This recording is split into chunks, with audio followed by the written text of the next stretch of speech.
Welcome to All Things Financial with Jack Driscoll. Each week, Jack takes on all things you thought were hard to understand about your finances and makes it fun, easy, but most of all interesting.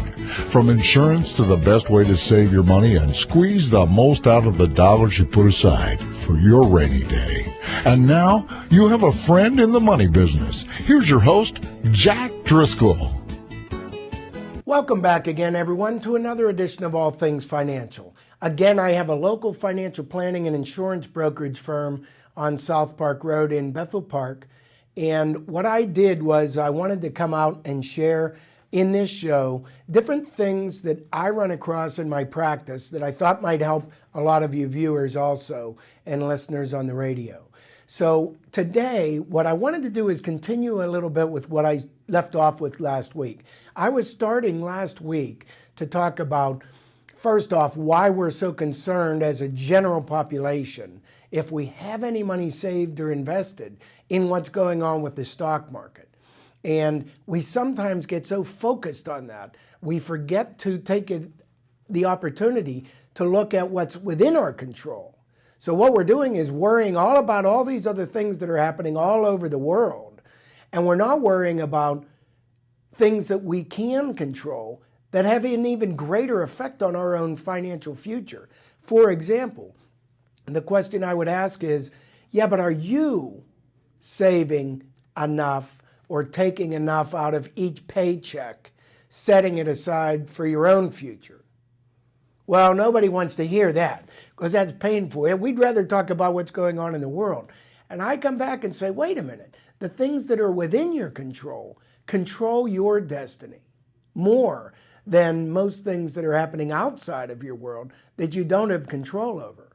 So the issue that we're looking at is, if you want to try to predict your future, make it easy on yourself and create it yourself.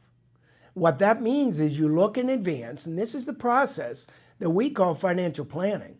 Some refer to it as life planning as it relates to your finances. What we're doing is we're looking ahead at what we want things to look like, and we're helping you as a profession to try to do that.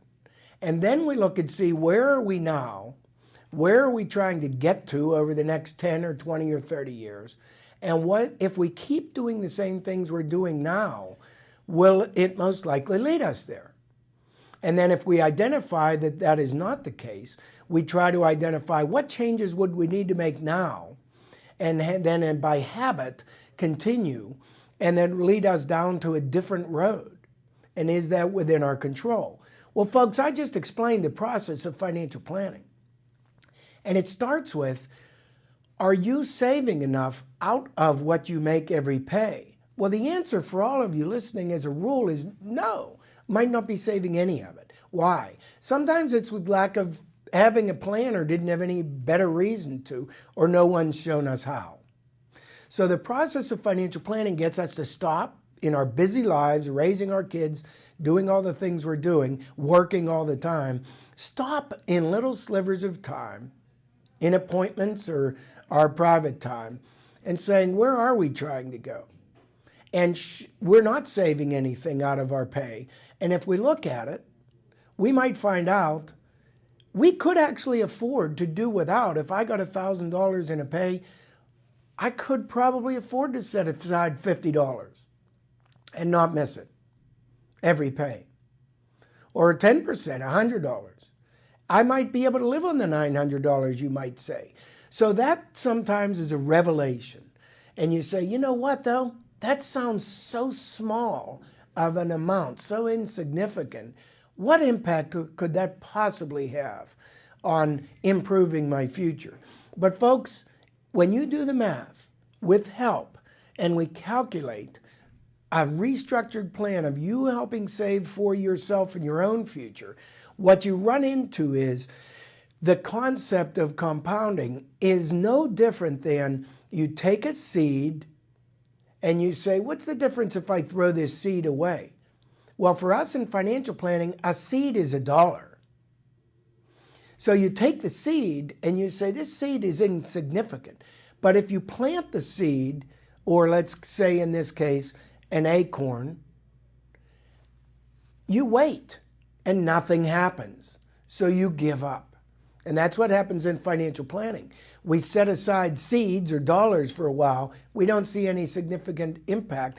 And we go upon our lives. We see this new widescreen TV we want or the new cell phone, and it's, well, that's it. That seems to be a higher value to us. There goes the financial plan. But meanwhile, that acorn that was buried in the ground takes a long time before anyone notices, hey, something's happening. There's a sprout and there's a tree, and in long periods of time, it grows into an oak tree. And what does that oak tree then yield? Many more acorns, and that's its harvest. So you say, we turned that one seed into multiple seeds. Folks, that's the same in financial planning. We're turning $1 when we plant dollars for the future into multiple dollars by not having spent that $1 when we first received it. That is the key. We didn't eat the seed. We've also seen the analogy of people say a dollar is a worker. And for every dollar that we put in investments, we're actually putting it to work, and we're hiring workers. Our workers are having offspring, and those offspring are becoming workers, and they multiply. Both those concepts apply. And back to the oak tree's next year's harvest is through all its acorns, and all of those plant. And if you give it enough time and harvest that with enough sunlight and enough water, you end up having a forest. In dollars, if you have 30 years, let's say, before you're retiring, or even 20, you'll see that as maybe creating a whole financial plan that can help take care of you in your future. So don't see it as the $1, as the one seed, and what impact can that make? Because it can be huge over a long enough period of time. What I want all of you to do is sit and think about this. If you have any interest in this, you need to get to a certified financial planner. You need to get to someone who understands many components of life planning and help you put together a plan for yourselves. But that's the process, I think, rather than paying attention to the news, I think, is to pay attention to yourself and your own habits. And by changing small habits over a long period of time can have huge and bountiful potential results for yourself that you never otherwise would have had.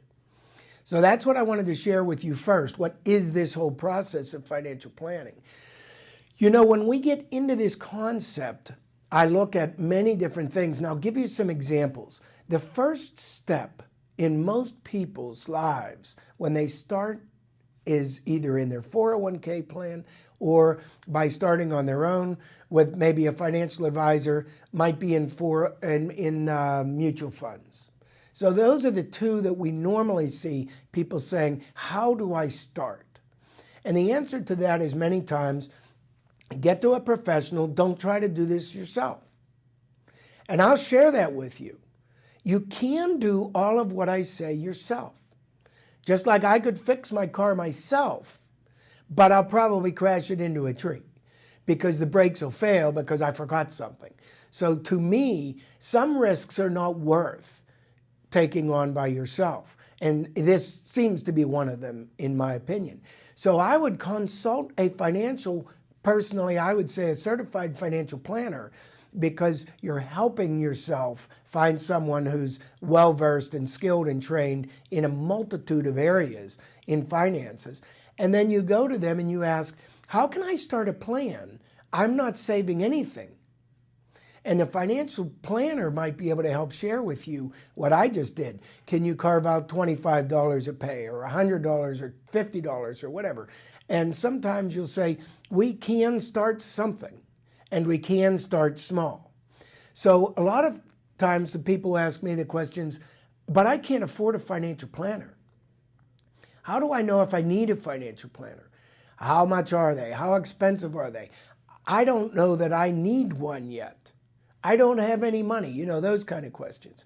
So I'll share this with you. I thought back even on my own career, and back in the 70s and 80s, I realized this same answer, because I kept thinking the same thing. I am a financial planner, in fact, a certified financial planner, and people are asking, I can't afford you, or how can I afford you? And I realized something. Most people can get access to some element of financial counseling simply by contacting a financial planner to help with beginning investment decisions, beginning life planning decisions, beginning life insurance for your kids, for college education funding, all those elementary needs that are quite important, but you need some guidance on. So you go to a certified financial planner and they start you on a small investing program. Every financial planner is different. Some charge fees, some don't. There are commissions on some mutual funds. Some are no-load mutual funds. You can get into all this with the financial planners. But it's possible in some cases that a financial planner says, you know, for the $25 a month or the $100 a month or whatever that you start with us, they'll say for the mutual fund program, the mutual fund charges a load, an upfront load, and you'll ask them about this. And sometimes the upfront load is maybe 5% of what you're investing every month, let's pretend. You'll ask the financial planners and they'll tell you in detail. But as an example, if that's the case, of every $100 you're investing every month in that example, it's costing you $5 to have this program through a financial advisor because they're choosing load funds, let's say. So when you do that, the financial planner might receive $4 out of that $5. So every month, there's your cost with that financial planner if they're not charging you additional fees. You go home after that plan you started and you say, you know, I have a financial planner who said he or she can be called for life insurance decisions or tax issues or tax questions or college funding or financial aid and all these other areas. Do we need wills? They'll guide you to attorneys or help let you at least know that you need a will and things like that.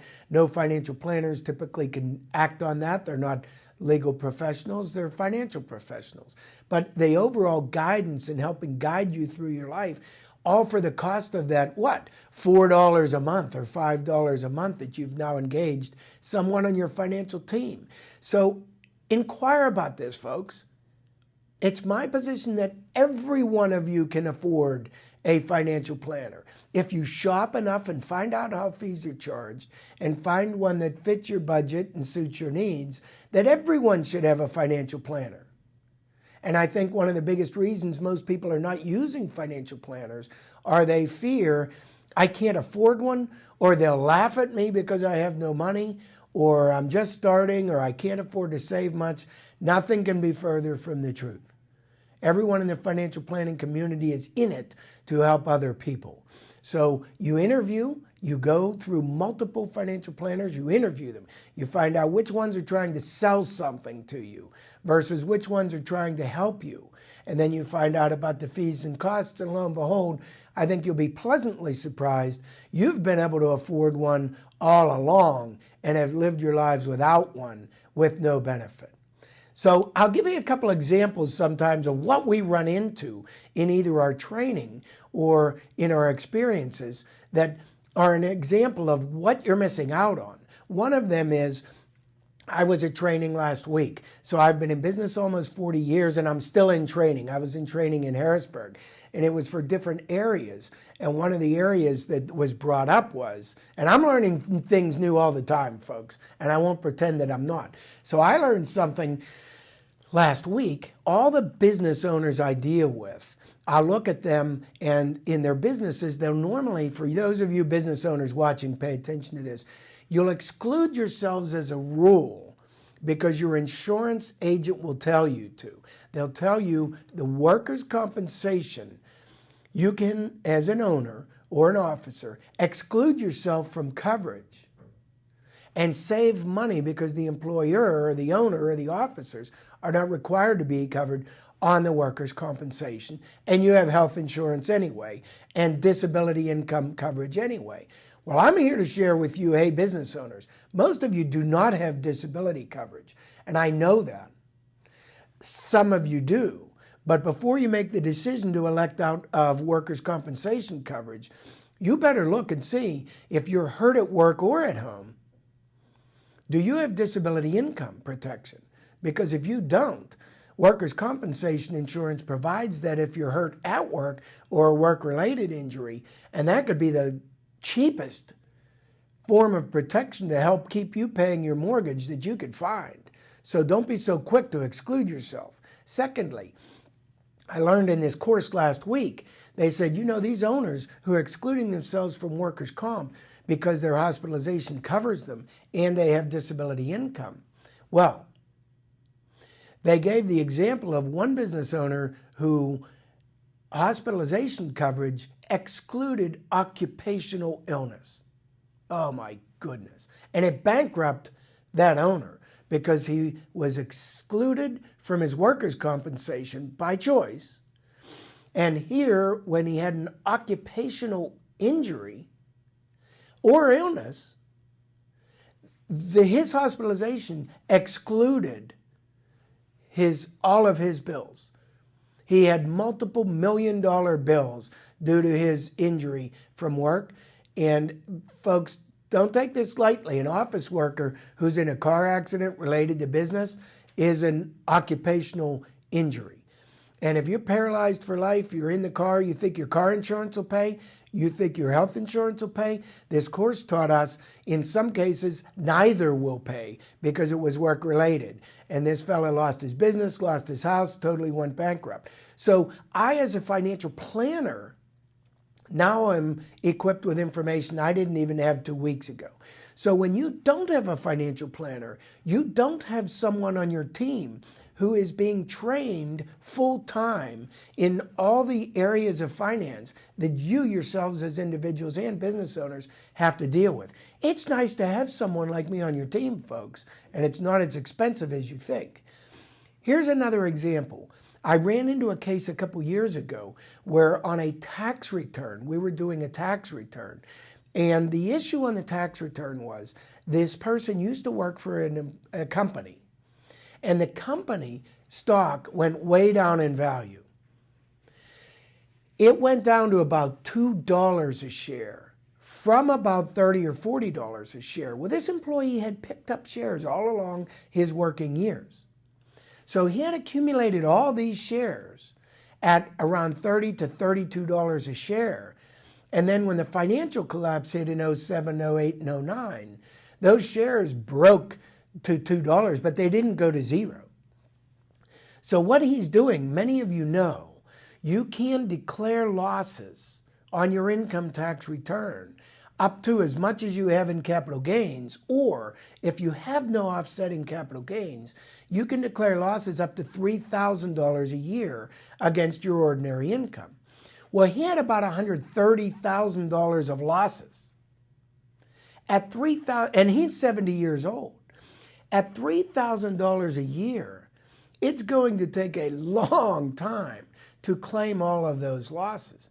So I shared something with him that I'll share with all of you to give you an example of, yeah, having a financial planner is more comprehensive than you think. This area in his case was the loss that he was limited to $3,000 a year. I told him, do you realize there's a provision in the tax code called step up in cost basis at death? The problem is this. Most people who buy shares of stock at $2 a share and it grew to $30 a share, they don't want to sell the shares in their aging years because they'll owe so much in capital gains tax. So they're afraid to sell their highly appreciated stocks they've held by working for a company for 30 or 40 years. So they have a lot of capital appreciation. And we have a little known provision in the tax code that says if they hold those shares until death and their heirs inherit those shares, they don't owe any tax on all that growth or capital appreciation because of a step up in cost basis. The parents' cost basis or grandparents was $2 a share and it grew to $30. But their original basis was $2. In life, that person owed tax on all of the gains if they sold. But in death, there's a step up in cost basis in today's tax code, wiping out that and giving the basis of the shares at $30 or $32 to the heirs. But I said I had the reverse case. I had someone who paid $32 and the shares went down to $2. This step up in basis, folks, can hurt, in fact, devastate this situation, because in reverse, it's a reset of cost basis, a step up in cost basis. When that person dies, though, in this case, the basis is redesigned down to $2 for the heirs. So the parent in this case paid the reverse, paid $30, it's only worth $2. During life, the parent, the 70-year-old, can deduct losses. I paid $30, it's only worth $2, I get to deduct the losses. But at death, the cost basis on all the remaining shares that his kids inherit is reverted to $2, and they have nothing more to depreciate or deduct. So what I told him was, I want you to consider gifting those shares. Don't wait till death. Gift those shares. That transfers the cost basis of $30 to your kids that the government can't take away in death. Do you get that? So we preserved the high cost basis. So when you die, the kids inherit your cost basis, not just the shares, and they get to enjoy the deduction of $3,000 loss on all those remaining $100,000 worth of shares. Well, the tax savings on that, folks, I just saved those kids about $20,000 in taxes against their other ordinary income. Now, isn't that a huge potential benefit? I never know I'm running into cases like that. When you have a financial planner and you go to them on your annual reviews and you're reviewing all of your circumstances every year, things like this pop up, and bingo, there's your value. So you'll find out, and I wanted to share with you in the show, there are many opportunities. For those of you who have company shares right now that you're accumulating inside your 401k plans, I want you to ask all of your financial planners, and if you don't have one, I want you to consider hiring one, and then I want you to ask them, I heard on the TV about net unrealized appreciation, and I won't teach you on the show what that means because it's too complex for right now, but it's in line with what I just said. It's a little different. And I want you to say, if I have any shares in my company, in my 401k that I'm contributing to, or that are being given to me by my employer, do I need to know about net unrealized appreciation either now or when I retire? And get that ball rolling. You'll be surprised at the answer. All right, folks, we're out of time. I appreciate your tuning in to another edition of All Things Financial. I hope this helps, and I'll be back next week. You've been listening to All Things Financial with your friend with the answers to all financial matters, Jack Driscoll of Driscoll Insurance and Financial Services. Securities and investment advisory services offered through Sage Point Financial Incorporated, a registered broker-dealer and registered investment advisor and member FINRA and SIPC. Driscoll Insurance and Financial Services is not affiliated with Sage Point Financial, Inc. or registered as a broker, dealer, or investment advisor. You can reach Driscoll Insurance and Financial Services Incorporated at 412-833-1500, and they are located at 2738 South Park Road, Bethel Park, Pennsylvania, 15102.